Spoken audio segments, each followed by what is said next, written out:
আমরা আমাদের এই সংকীর্ণতার ঊর্ধ্বে দাঁড়িয়ে আমরা একটা স্পষ্ট সত্য সুন্দর একটা পথ নির্ধারণ করি।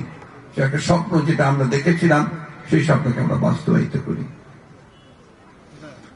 আজকে দুঃখ হয় যখন আমরা দেখি, আমি কাল রাতেই একটা টেলিভিশন চ্যানেলে আপনার জেন জি একটা কর্মসূচি হচ্ছে, তারা সমস্ত বিশ্ববিদ্যালয়গুলোতে আপনার আমাদের তরুণ ছাত্রদের মতামত নিচ্ছে দেশ সম্পর্কে, নতুন বাংলাদেশ নির্মাণ সম্পর্কে।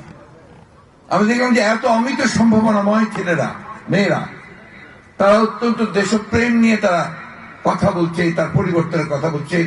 অনেকে আমাকে অভিভূত করেছে যে তারা সত্যিকার অর্থেই একটা বাংলাদেশ নির্মাণ করবার একটা পথও তারা দেখাতে পারে। এই জায়গাগুলো আমাদেরকে ধরতে হবে। শুধু নেগেটিভ চিন্তা করলে হবে না, নেতিবাচক চিন্তা করলে হবে না। আমরা গণতন্ত্রের কথা বলি,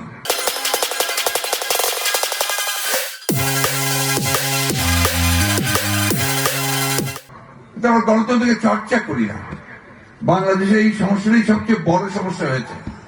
এখানে পর পর পর পর গণতন্ত্রকে হত্যা করার চেষ্টা করা হয়েছে, ফলে এখানে ডেমোক্রেটিক ইনস্টিটিউশন গুলো তৈরি হয়নি, গণতান্ত্রিক যে প্রতিষ্ঠান সেই প্রতিষ্ঠানগুলো তৈরি হয়নি।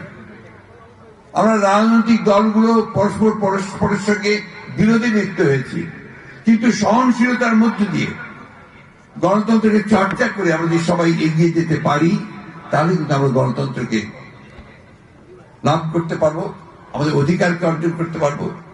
কি করুন সময় গেছে, চিন্তা করে দেখুন যে আমরা ভোট দিতে পারিনি। আমাদের যে ছেলেরা এখানে বসে আছে, আমার স্ত্রীর বিশ্বাস তারা ভোট কি বলে কখনো দেখতে পায়নি।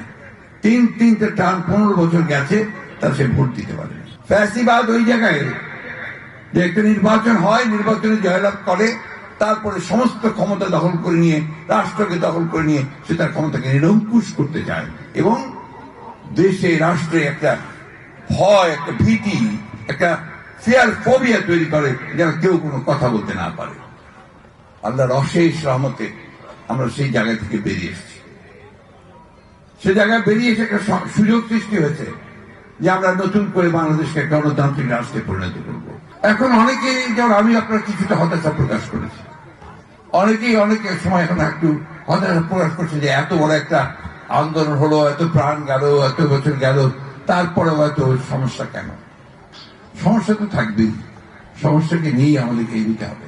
যদিও সন্ধ্যা আসিছে মন্দ মন্থরে, সব সঙ্গীতে গেছে ইঙ্গিতে থামিয়া, তবু বিহঙ্গ ওরে বিহঙ্গ মোর, এখনই অন্ধ বন্ধ করো না পাখা।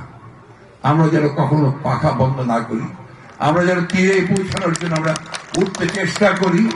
একদিন না একদিন আমরা সেখানে পৌঁছবই। আমার বিশ্বাস ভবিষ্যৎ প্রজন্ম, যারা আমাদের আশা, যারা আমাদের আকাঙ্ক্ষা, তারা আমাদের এই স্বপ্ন পূরণে তার সবচেয়ে বড় সহায়ক ভূমিকা পালন করে।